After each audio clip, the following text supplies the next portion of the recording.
Hi, I'm Mark Ford, and I want to talk to you about Agora.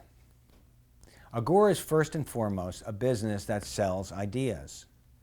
The value we provide our customer resides in the quality of those ideas, the analysis, perspective, and advice we offer. Our newsletter publishers, for example, realize that their newsletters, in and of themselves, have little or no value. As Bill Bonner once said, I don't think anybody has ever said, "Honey, we ran out of newsletters." We publish newsletters and books and magazines, but we do not sell them as newsletters and books and magazines. We sell them as useful alternative ideas. The same can be said of the physical products we sell. We're not, for example, in the business of selling natural health supplements. We sell unique natural health supplements that solve specific problems in specific ways.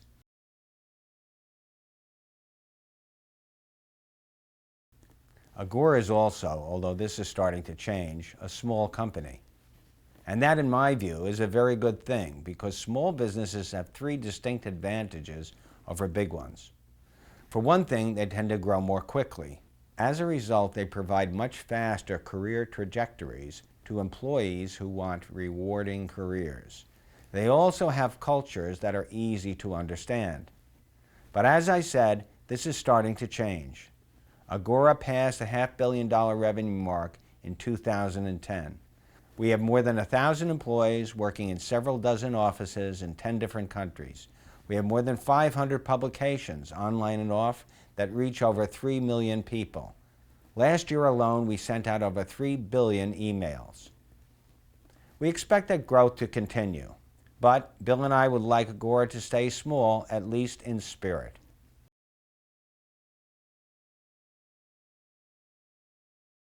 We want Agora to continue to be a place where every employee can have an amazing career.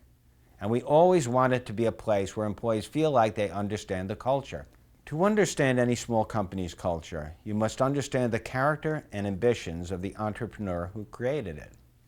In Agora's case, that's Bill Bonner. I used to be a competitor of Bill's. Then, in 1989, I retired. 2 years later, I went back to work, this time as a consultant to Agora. My job was to work with Bill and the company's young publishers to help the business grow. When I came to Agora, I knew Bill only in a superficial way.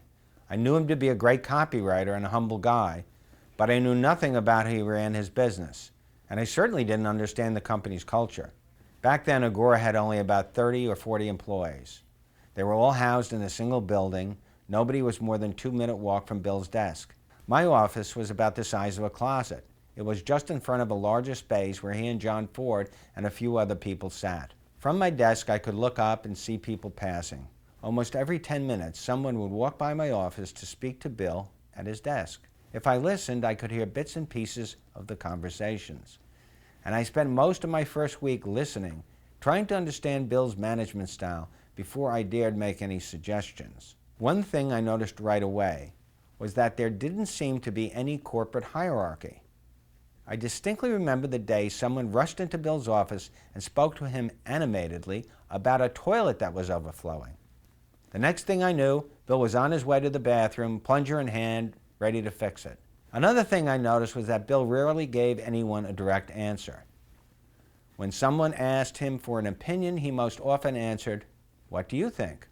When, for example, he hired Kathy Petticourt to write International Living, he knew she had no experience. So he couldn't have been surprised when she asked, "Well, what do I do?" Bill's answer, "I think there's a desk over there and a typewriter in the corner." She asked, "What else?" And Bill said, "I don't know anything else. You'll have to figure it out." And she did. Bill didn't believe in telling other people what to do, and he didn't believe it was up to him to solve their problems. Instead, he gave his employees the authority and the responsibility to solve their problems themselves.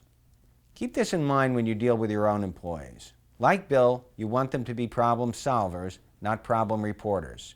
If they discover a problem, you want them to figure out how to fix it and then present the problem to you along with the solution.